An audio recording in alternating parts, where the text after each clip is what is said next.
नमस्कार दोस्तों, मैं मिथिला की रसोई से मिथिला। तो दोस्तों, आज से नौतपा शुरू हो गया है। आज 25 तारीख है, दिन है सोमवार। आज से शुरू हुआ है और 2 जून को समाप्त होगा। इन दिनों में कहा जाता है कि बहुत गर्मी होती है, तो आप लोग भी थोड़ा संभाल के रहें, बच्चों को संभाल के रखें। और गर्मियों में जहाँ तक हो सके 4-5 बजे पहले, अगर ज़्यादा ज़रूरी ना हो तो मत निकलें। वैसे अगर ज़रूरत है तो निकलना ही पड़ेगा, लेकिन अगर ज़रूरत नहीं तो मत निकलें, क्योंकि गर्मी बहुत तेज़ हो गई है।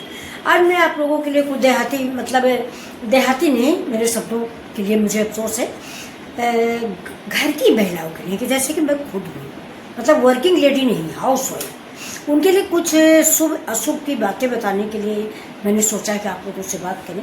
तो चलिए मैं आप लोगों को कुछ बातें बताती हूँ। सबसे पहली बात तो ये है घर चलाने वाली औरतों के लिए, कि कभी भी जिस हाथ से आप आटा मारते हो, यानी जिस हाथ से आप आटा गूंथते हो, उसी हाथ से खाना मत खाओ जब तक कि हाथ ना धो।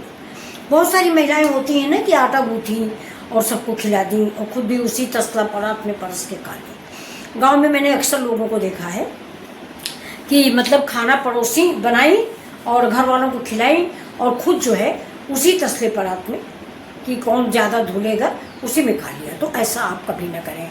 दूसरा है कि जब आप पोछा लगाएं, पहली बात तो आप बृहस्पति को कभी पोछा न लगाएं। बृहस्पतिवार को पोछा लगाने से घर में सुख शांति और धन की हानि होती है। बच्चों, आप लोग नहीं जानते होंगे, मैं 60+ हूँ, तो मुझे कुछ अनुभव ज़्यादा है, इसीलिए मैं कह रही हूँ।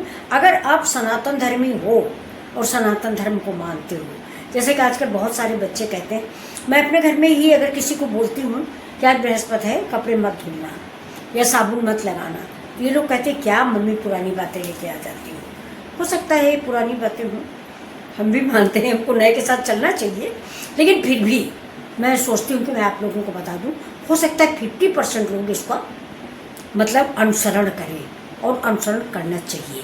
हमारे पूर्वज करते थे तो मुझे भी करना है। बृहस्पति को झाड़ू पोछा नहीं लगाया जाता है। और अगर अन्य दिनों में आप झाड़ू पोछा लगा रहे हैं तो थोड़ा सा उसमें सेंधा नमक डाल दें, कोई भी डाल दें, टाटा साल डाल दें, सेंधा नमक डाल दें। कहते हैं कि नमक डाल के पोछा लगाने से घर की निगेटिविटी गायब हो जाती है, समझे।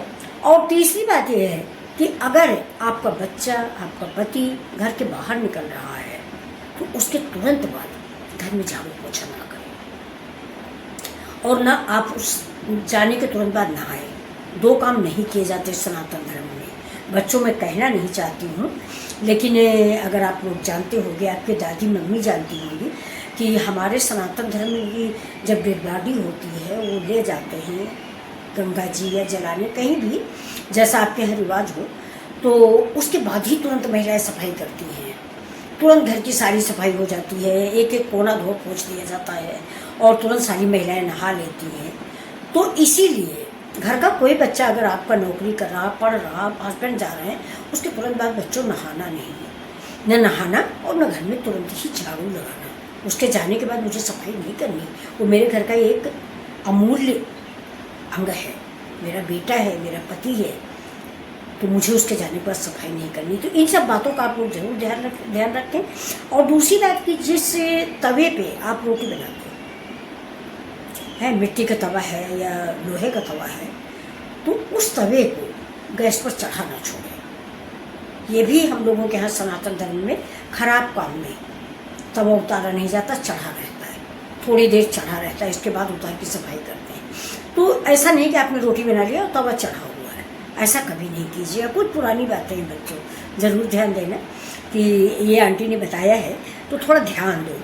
रोटी को कभी भी तवे को चूल्हे पर ना रखें। दूसरी बात, खाना बना के कभी गैस के पीछे न रखें, वो भी अशुभ होता है, गैस के पीछे नहीं रखना चाहिए।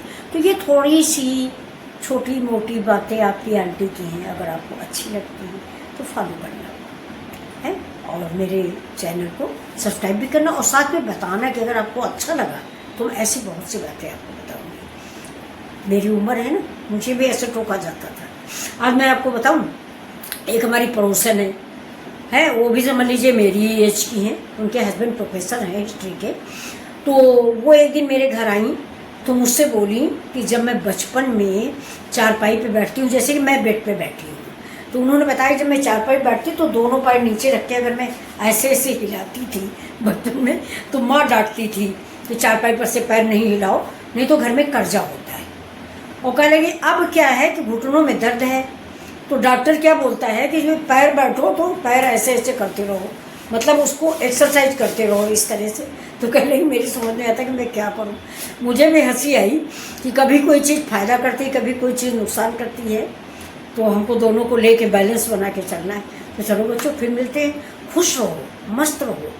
आज से 9 तपास शुरू है, अपना ख्याल रखो, क्योंकि आप हमारे लिए अमूल्य हैं, जिसका कोई मोल ही नहीं है, वो है आप लोग।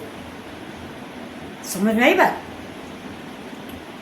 कि कोई कीमत नहीं है, बच्चों की कोई कीमत नहीं होती। बच्चे माँ जो है वो मर जाना पसंद करेगी, लेकिन अपने बच्चे के सरदर्द नहीं झेल पाएगी। खुश रहो बच्चों। फिर मिलते हैं ऐसी ही दूसरी जानकारियों के साथ। आप कमेंट करके बताइए कि आप कहाँ से देख रहे हो और आपको ये अच्छा लगा कि नहीं।